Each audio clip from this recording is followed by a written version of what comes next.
Hi guys, my name is Noemi and welcome to my YouTube channel. Today I'm going to show you guys how I got my very first handstand. I think it's important for you guys to know that I didn't have a gymnastics background. I didn't do this as a kid and I struggled a lot. And yeah. But honestly, the struggle is what's made me a way stronger person. So this video isn't necessarily a follow along as it is a video where I'm just giving you tips that really changed the game for me, that really helped me get a handstand and get better at handstands to the point where I can do a handstand on top of bars that are like 3 feet off the ground, where I can press up into a handstand from a crow position, I can kick up into a handstand on parallel bars on the ground on my hands, and it's such an amazing feeling when you're balancing in a handstand after trying for so long. So in this video, I'm gonna give you the tricks that definitely helped me get better in my handstand. The first tip is use your spider fingers. You're gripping the floor with your fingertips, and this is going to help you when you feel like you're about to fall. You just grip the floor so you can come back to your center with your hands. The second tip is to save your wrist by using parallettes. What this does is places your wrist in a neutral position so that you can start doing handstands for a longer amount of time and not worry about your wrist hurting. The third tip is to never forget the basics. You want to be able to hold a plank for at least 30 to 60 seconds because that will let you know if you're even ready to start training for a handstand. It helps with your core control and shoulder strength, as well as making sure that you have your basics down packed. So make sure that you master the basic plank position because your handstand journey will thank you for it. The fourth tip is to master the hollow body hold. So I'm first showing you the beginner way where your knees are over your hips. You can make this more advanced by shifting your knees forward a little bit. And then the most advanced is extending your legs all the way out. What this is doing is helping you create that core control and alignment when you're in your handstand, making sure that you're knitting your ribs in, hugging your core in, your back is flat.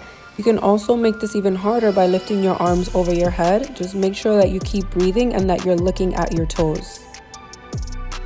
The fifth tip is to walk your feet in closer to your hands. When your feet are far away from your hands, it's harder to get your hips on top of your shoulders. But if you walk your feet in closer to your hands, you can get your hips over your shoulders and then eventually kick up and hold the handstand with less effort being applied.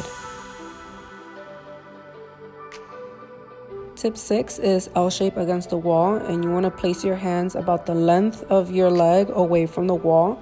You're going to climb up and make sure that your feet only go as high as your hips are. And then you stack your hips over your shoulders. This is going to definitely help you get that feeling of stacking from the previous tip where you're trying to shift your hips over your shoulders, and that's what's going to help you create that body awareness so you can hold a handstand instead of kicking up and falling over or kicking up and not being able to hold it. The seventh tip is to keep your shoulders open. Ideally, you want your arms by your ears in a handstand as you're looking at your hands. And if your back muscles and your shoulders are really tight, it's going to be harder to hold your handstand. It's possible, but it's just less effort when you're flexible in your arms. My eighth tip is to practice this back shape. What you're going to do is place your hands about the length of your quad on the ground, and then you're going to climb up. You let one of your legs go behind you as you keep one of your legs in front of you.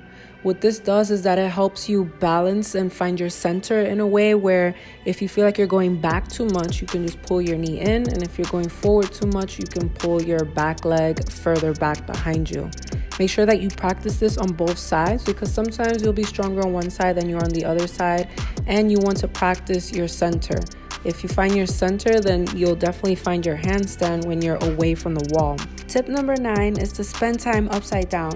You want to create muscle memory with your arms so that they know that you want to learn how to handstand. And if you only handstand once a month, your arms are not going to want to know that you want to handstand. This also helps with endurance by building time under tension. So try to hang out upside down for as long as you can, ideally for at least 30 seconds to a minute upside down. Last tip is to fail often because you never know, success is right around the corner.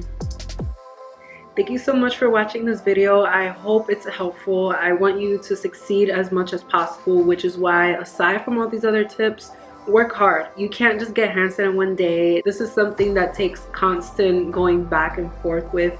You have to be on point.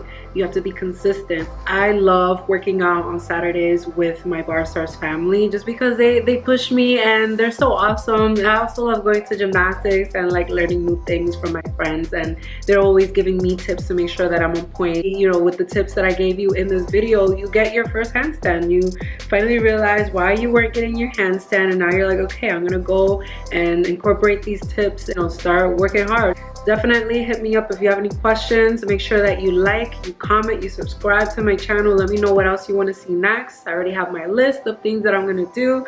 And yeah, I'll hope to see you next time. Bye.